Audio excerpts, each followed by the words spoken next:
페이지 이사야 40장 1절에서 11절의 말씀 한 절씩 교독해서 말씀을 받들어 읽겠습니다. 너희의 하나님이 이르시되 너희는 위로하라 내 백성을 위로하라. 너희는 예루살렘의 마음이 닿도록 말하며 그것에게 외치라. 그 노역의 때가 끝났고 그 죄악이 사함을 받았느니라. 그의 모든 죄로 말미암아 여호와의 손에서 벌을 배나 받았느니라 할지니라 하시니라. 외치는 자의 소리여 이르되 너희는 광야에서 여호와의 길을 예비하라. 사막에서 우리 하나님의 대로를 평탄하게 하라. 골짜기마다 도두어지며 산마다 언덕마다 낮아지며 고르지 아니한 곳이 평탄하게 되며 험한 곳이 평지가 될 것이요 여호와의 영광이 나타나고 모든 육체가 그것을 함께 보리라.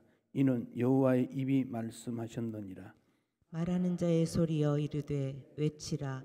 대답하되 내가 무엇이라 외치리이까 하니 이르되 모든 육체는 풀이요 그의 모든 아름다움은 들의 꽃과 같으니 풀은 마르고 꽃이 시들면 여호와의 기운이 그 위에 불미라. 이 백성은 실로 풀이로다. 풀은 마르고 꽃은 시드나 우리 하나님의 말씀은 영원히 서리라 하라.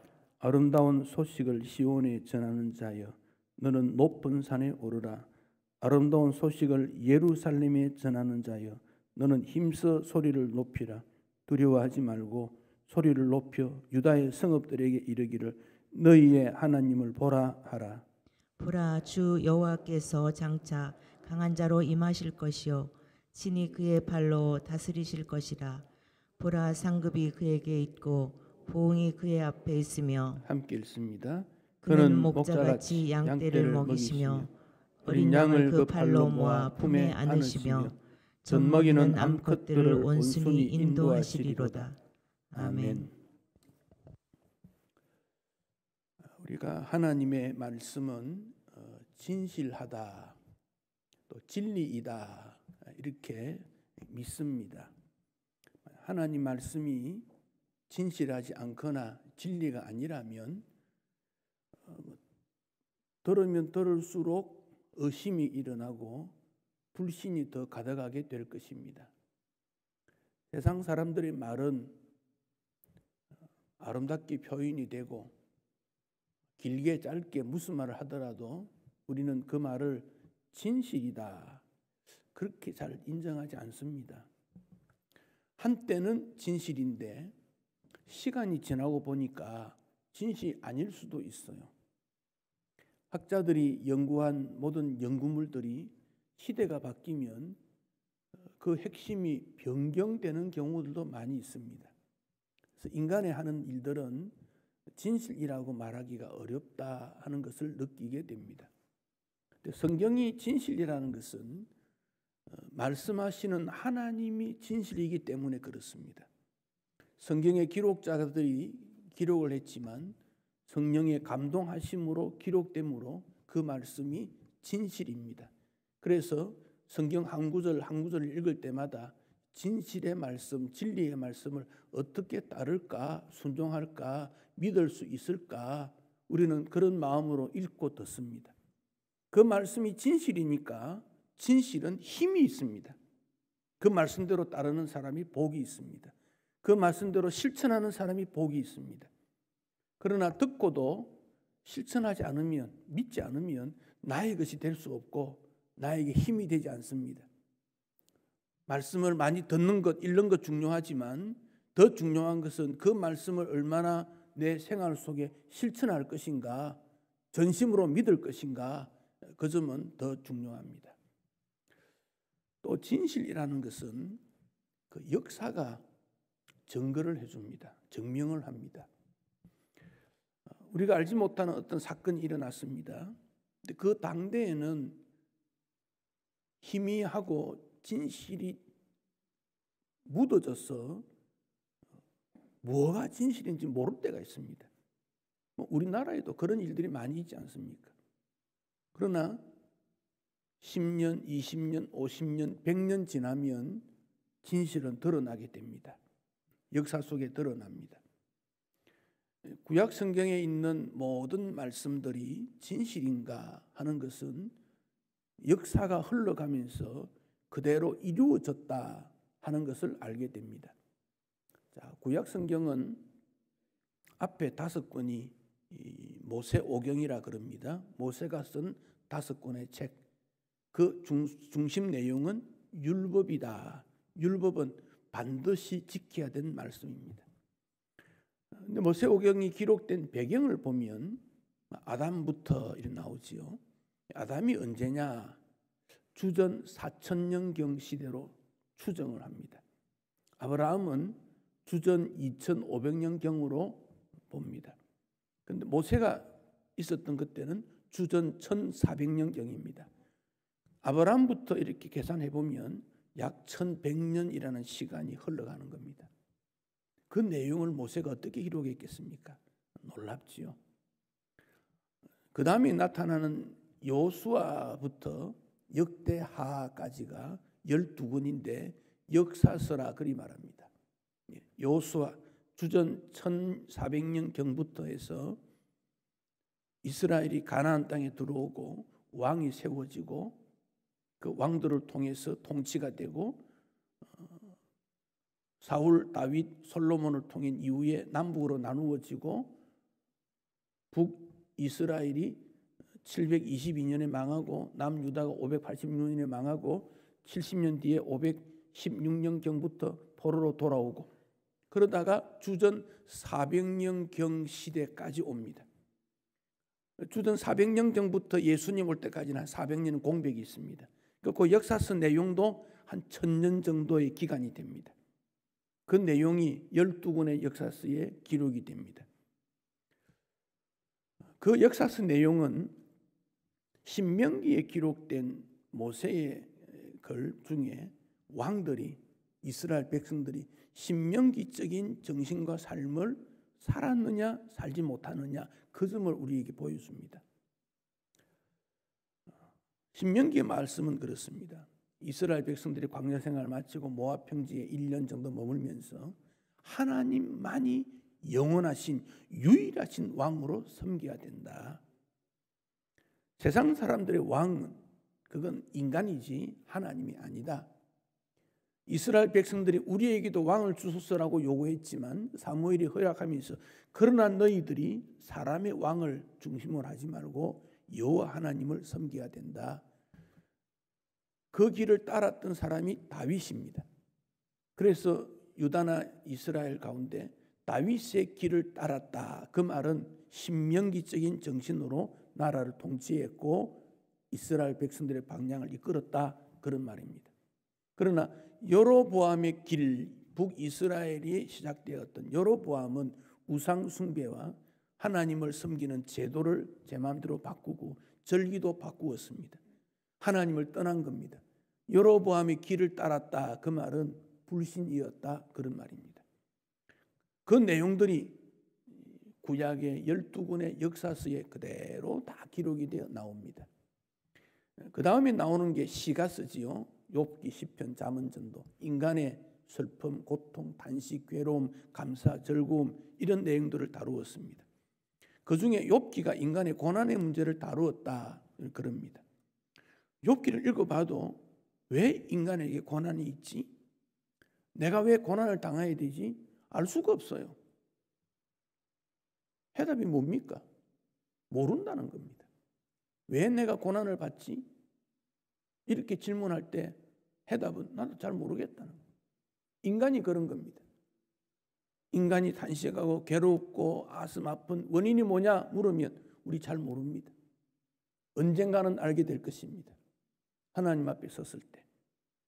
유일하게 해답을 말하라 그러면 그 고난이 없으면 우리는 제 마음대로 갑니다. 사람이 좋다는 길로 갈 수밖에 없고 타락할 수밖에 없으니 그 길을 막고 그러하여금 하나님을 찾게 하는 방편이 고난으로 임한 거다. 그 외에는 대답을 찾지 못합니다. 그 다음에 나타나는 것이 선지서입니다.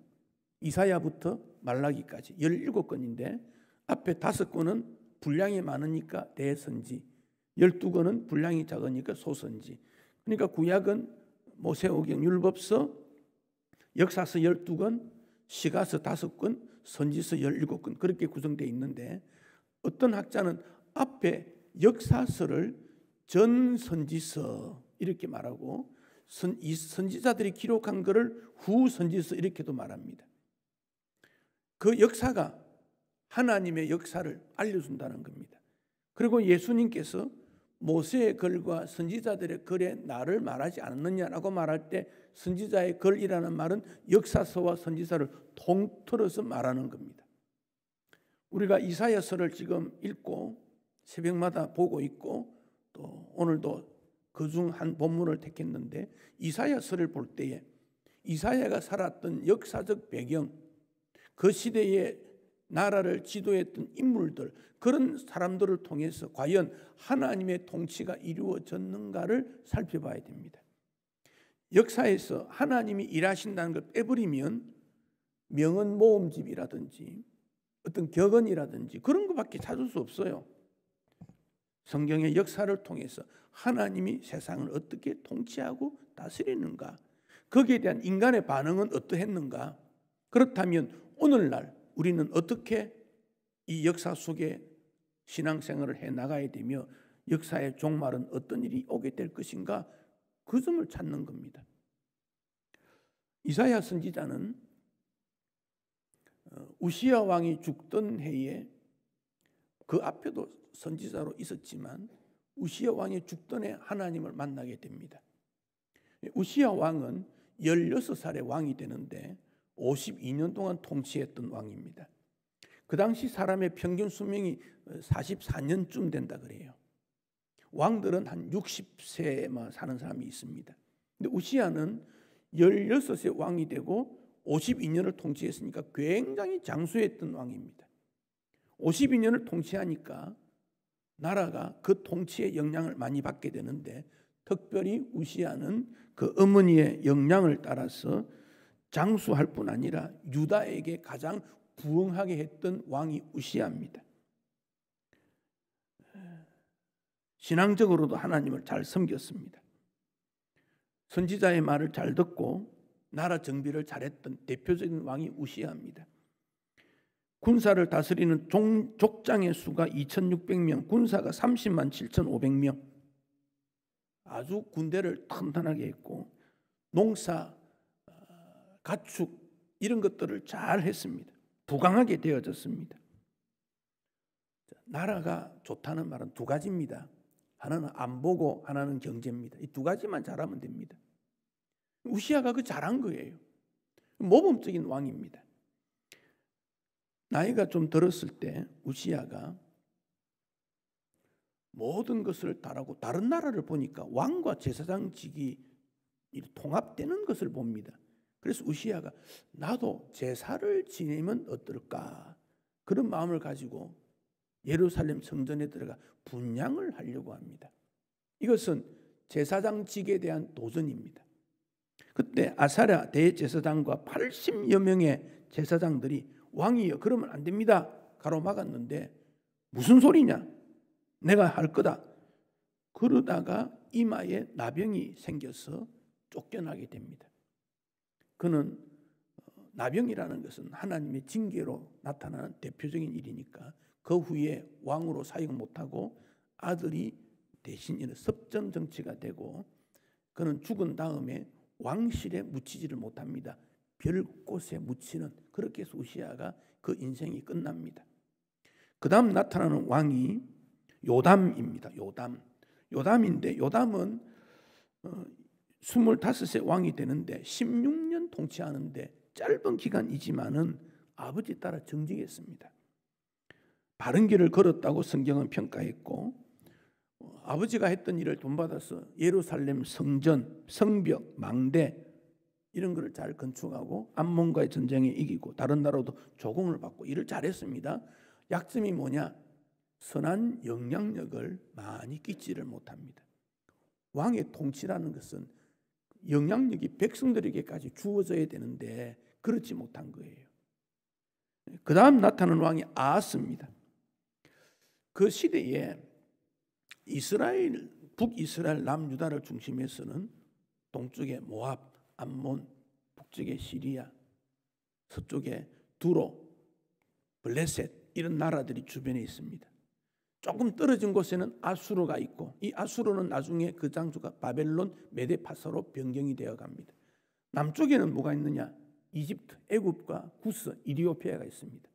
항상 패권을 차지하려고 하는데 그럴 때마다 유다는 위기에 처할 때 하나님의 도우심으로 극복을 하는데 아하스 왕 때에 북쪽에 있는 북이스라엘의 베가라는 왕과 아람의 르신이라는 두 사람이 결탁을 해가지고 남유다를 침략을 합니다. 그러니까 이 아하스가 깜짝 놀라가지고 이거 어떻게 이길까 하다가 조금 멀리 떨어진 아수르에게 도움을 요청합니다. 그래서 아수르가 팔레스타인 땅으로 옵니다. 북이스라엘을 멸망시키고 아수르가 돌아가는 게 아닙니다. 유다까지 삼키려고 합니다. 그런 위기에 있을 때 이사야 선지자가 말했습니다. 그 아수르 왕은 부지깽이 같은 존재니까, 불타다 남은 막대기 같으니까 두려워하지 말라. 하나님 앞에 기도해서 하나님의 어떤 징조를 달라고 해라. 그랬더니 이리 말합니다. 하나님 앞에 무슨 징조를 달라고 하래? 나 두려워하지 않는데. 허위입니다. 허위. 그러자 하나님이 한 징조를 보내주는데 처녀가 잉태하여 아들을 낳을 것인데 그 이름을 임마누엘 하리라. 그게 이사야에 나옵니다. 아수르에게 조공을 보내고 뭐 별일을 다 하지만은 아수르 왕은 이런 빌미를 통해서 그 지역을 지배하려고 했습니다. 뿐만 아니라 아하스는 하나님 앞에 제사 올리는 제도, 모세 율법에 나오는 제도를 무너뜨리고 제단도 제 마음대로 바꾸고 레위인이나 제사 제도도 바꾸고 성전에 사람들이 예배하러 올라갈 때 날이 너무 더우니까 길을 쭉 만들고 덮개를 그것도 제거해버리고 예배하러 오지 말라는 거지요. 그런 일을 통해서 아하스는 왕의 묘실에 들어가지 못하고 결국 불경건한 왕으로 평가를 받습니다. 그 다음에 나타나는 왕이 히스기야입니다. 히스기야는 유대의 10번째 왕인가요? 13번째 왕인가. 그런데 종교개혁을 일으켰다 할 만큼 가장 모범적인 왕이 히스기야입니다. 그 히스기야와 그 손자 요시야 그 두 사람은 가장 모범적 왕입니다. 강력한 하나님 중심적 신앙을 부흥시키는데 이스라엘 백성들이 광야에서 불뱀에 죽은 일이 있지요. 하나님 모세 원망하다가 그때 하나님께서 모세의 기도를 들으시고 노수로 만든 뱀을 들으라 한 적이 있습니다. 근데 그게 지금 700년 좀 지났는데 거기에 가서 제사를 막 지내는 거예요. 히스기야가 이걸 보고 하나님 앞에 영광 올려야 되지. 하나님이 만든 어떤 기물 그걸 왜 그러느냐. 그래서 부수라. 너우스단이다. 노조각이다. 부수어버렸습니다. 700년 동안 내려오던 제도를 부수어버렸습니다. 하나님만 신뢰하자. 그리고 예배를 회복합니다.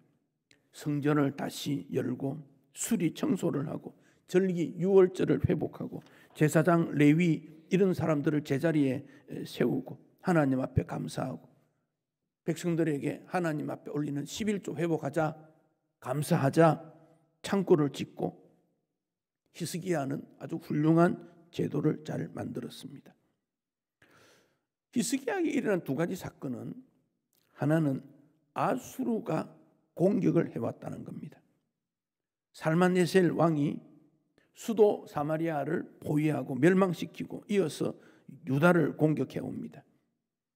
그러자 이사야 선지자에게 기도 요청을 하고 그 글을 성전에 올리고 옷을 찢고 이사야뿐 아니라 모든 지도자들이 모여서 하나님 앞에 기도함으로 하나님께서 18만 5천 명을 한꺼번에 죽여버리고 그 왕은 아수르로 돌아가서 자기 아들에게 배반을 당해 죽는 일이 일어났습니다.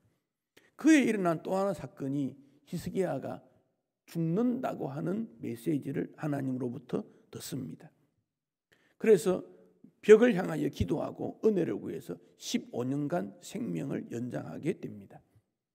여기 히스기야가 15년 연장했다는 말은 만약 히스기야가 39년 통치했는데 중간쯤 됩니다. 지금 그때 죽어버렸다면 종교개혁 끝나는 겁니다. 다시 유다는 이방 나라와 똑같은 입장으로 돌아가는 거예요. 그러나 히스기야는 그 일을 통해서 하나님의 은혜를 받고 나라를 잘 섬겼던 그가 히스기야입니다. 이 히스기야가 잘못한 게 뭐냐?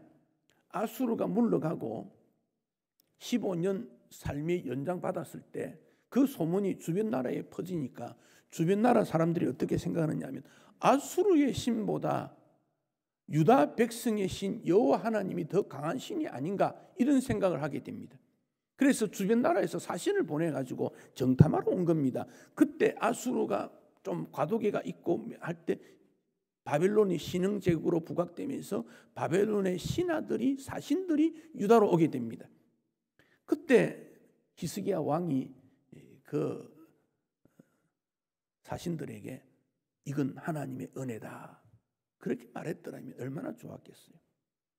이건 나의 통치력이고 왕으로 자란 것 때문이다라고 말을 하면서 보물 창고를 다 열어 보여주고 무기 창고를 보여주고 업적을 자랑하게 됩니다. 그 일에 대해서 우리 하나님께서 진노하십니다. 자, 이사야 39장 6절 7절을 보겠습니다. 바로 앞부분입니다. 39장 6절. 보라 날이 이르리니 어떤 날입니까? 유다가 멸망한 날이 온다는 겁니다. 내 집에 있는 모든 소유, 내 조상들이 오늘까지 쌓아둔 것 모두 바벨론으로 옮겨되고 남을 것이 없다. 이제 바벨론으로부터 포로가 다 잡혀가게 되는 유다의 멸망을 말씀하고 있습니다. 7절 또 내게서 태어날 자손 중에 몇몇이 사로잡혀서 바벨론 왕국의 환관이 될 것이다. 사람도 잡혀가게 된다. 두 가지. 유다가 멸망하고 포로로 잡혀가게 되는 일이 일어난다. 이것은 역사적으로 그대로 일어나서 바빌론으로 세 차례 끌려가게 되고 유다는 결국 멸망하게 됩니다. 8절 말씀에 보면 그러나 히스기야가 살아있을 때는 견고하게 하지만 그 다음 세대에 가면 나라가 그런 어려움이 생긴다. 여러분 유대 이스라엘 백성들은 그 조상들의 가문이 어머니 중심 세계입니다. 목의 중심입니다. 어머니가 누구냐에 따라 그 자녀가 유대인이냐 아니냐 분별합니다. 어머니가 누구에 따라 아들의 정신이 얼마나 달라진지 몰라요. 굉장히 중요한 원리입니다. 그런데 므낫세는 히스기야가 왕들이 여럿 있을 텐데 왕자들이 므낫세는 특별히 히스기야가 건강 회복하는 다음에 태어났어요. 그래서 므낫세를 되게 사랑했던 모양입니다. 이게 이제 제대로 교육을 못 받았어요. 그래서 이 므낫세가 아버지와 완전히 다르게 폭군 행사를 하고 나라를 엉망만든 게 이 므낫세입니다. 아버지는 선한 왕인데 아들은 악한 왕이 되었다는 거예요. 거꾸로 아버지는 악한데 아들은 선한 왕이 될 수도 있어요. 우리가 다음 세대를 위해서 기도하고 말씀 준비하고 훈련시킨다는 것은 전적으로 하나님의 은혜에 이어야 되고 우리에게 주어진 선한 영향력을 다음 세대에 이어가지 못하면 단절된다고 하는 중요한 의미인 것을 깨달아야 됩니다. 그래서 이사야는 39장까지 나타난 내용이 이스라엘의 범죄 타락과 하나님의 징계가 39장까지 나옵니다. 40장부터는 완전히 내용이 다르게 나오는데 39장까지는 주전 700년경 시대 전후에서 이사야가 사역했던 내용이고 40장 미만은 주전 550년 혹은 580년, 600년 이내 적어도 100년 시간의 공백이 있습니다. 선지자니까 앞날을 보고 얘기를 예언을 한 거지요. 구약이 39권이지요. 신약이 27권이지요. 구약은 율법 중심이라면 신약은 은혜 중심이지요. 그래서 이사야서가 그런 부분이 뚜렷하게 나타나기 때문에 이사야서가 구약의 가장 복음의 내용이 많다 그렇게 말하는 겁니다. 오늘 1절에 보면 위로하라는 말씀이 두 번 나옵니다. 너희의 하나님이 즉 유다의 하나님이 말씀했습니다. 너희는 두 번째 나오는 너희라는 말은 이사야 선지자나 지도자나 이런 사람들을 말합니다. 뭘 합니까? 내 백성을, 하나님의 백성을 위로해야 된다. 오늘 이 말씀은 오늘 코로나 전국에, 세상 전국에 고통당하는 이 시대에 교회의 사명이 무엇인가, 성도의 사명이 무엇인가를 정확하게 보여주는 말씀입니다. 위로 사역해라, 위로해라, 그런 말입니다. 교회 목사가 말씀과 관계된 사역자면 장로는 영적 치리의 사역자이며 집사와 권사는 위로의 사역자입니다. 긍휼과 베품과 격려와 위로의 사역이 집사의 사역이고, 그래서 권사는 한문으로서도 권면할 권자의 일사자를 씁니다. 다른 교단에는 서성사자 쓰는 데가 있는데 그리 쓰지 않습니다. 권면하는 일하는 사람이 권사다, 그런 말입니다. 권리 주장하는 게 아니고 행정 중심이 아니고 권면과 위로의 사역자, 그게 권사의 직분이고 집사의 직분이에요. 오늘 이 시대에 하나님이 주신 복음을 가지고 고통당하는 내 이웃에게, 가족에게, 자녀들에게 어떻게 권면하고 위로하고 자비를 베푸고 사랑하고 그 일을 할 수 있을까? 이게 교회의 사명이라는 겁니다. 전쟁이 일어나고 화재가 일어나고 산에 불이 나고 사람들이 죽는 그들에게 어떻게 교회가 그들에게 위로 사역을 할 것인가? 이게 교회의 사명입니다. 위로 사역입니다. 음악에 있어서 종교 음악, 오라토리오, 칸타타, 여러 가지 있는데 오라토리오라는 이 음악 종류는 성경에 있는 내용을 악곡으로 바꾸어서 알렸던 내용이 오라토리오입니다. 그래서 오페라 같은 경우는 무대의 의상이라든지 등장하는 인물이 배우처럼 연기도 하고 하지만 오라토리오는 주로 노래입니다. 노래가 중심이 되는데, 핸델의 오라토리오 하면 핸델이 메시아를 쓴 곡이지요. 거기 제일 먼저 나오는 서곡이 내 백성을 위로하라. 테너의 목소리로 하나님이 그의 백성들에게 내 백성을 위로해라, 그렇게 외치고 있다. 그게 메시아에 나오는 첫 번째 곡입니다. 핸델 바로 앞에 있던 사람이 바흐르지요. 이 사람은 독일계 기독인 출신인데 어렸을 때부터 아주 경건하고 검소한 사람입니다. 바흐 앞에 모든 음악은 바흐에게 집중이 되고 바흐 이후는 바흐를 통해서 형성됐다는 만큼 핵심적인 인물이라 이 사람을 음악의 아버지라 그리 말합니다. 그런데 그는 10살 때 부모가 다 죽습니다. 13년, 결혼한 지 13년에 아내가 죽습니다. 눈 수술 2번 했는데 실명합니다. 뇌출혈로 쓰러져서 몸이 마비가 됩니다. 고통스러운 인생입니다. 그는 이런 말을 했습니다. 파도가 바위에 부딪힐 때 아름다운 노래가 나온다. 고통 속에서 아름다운 노래가 나온다. 그가 작곡하는 모든 작곡의 악보의 위에는 In the name of Jesus, 예수의 이름으로, 내 작곡은 예수 이름으로 하는 거다. 그 악곡의 제일 밑에, 곡 제일 밑에는 소리 데오 글로리, 오직 하나님의 영광을 위해서, 예수 위해서, 하나님 영광 위해서 이 일을 한다. 이게 바흐입니다. 위로라는 것은 내 형편이 괜찮고 여유가 있고 마음이 편안하고 도울 힘이 있어서 하는 게 아닙니다. 나에게 고통이 있고 앞을 보지 못하고 몸이 마비가 되고, 그렇지만은 하나님의 위로의 전파자, 이것이 기독인의 사명이다. 그런 말씀을 우리에게 보여주고 있습니다. 20세기의 헨리 나우엔이라고 하는 아주 훌륭한 영성 지도자라고 말할 수 있겠지요. 그는 예수님에 대해서 그런 말을 했지요. 상처 입은 치료자다. 예수님이 십자가 지시고 매를 맞고 옆구리에 창에 찔리고 머리에 면류관을, 가시 면류관을 썼다. 온 몸에 예수님은 상처뿐이다.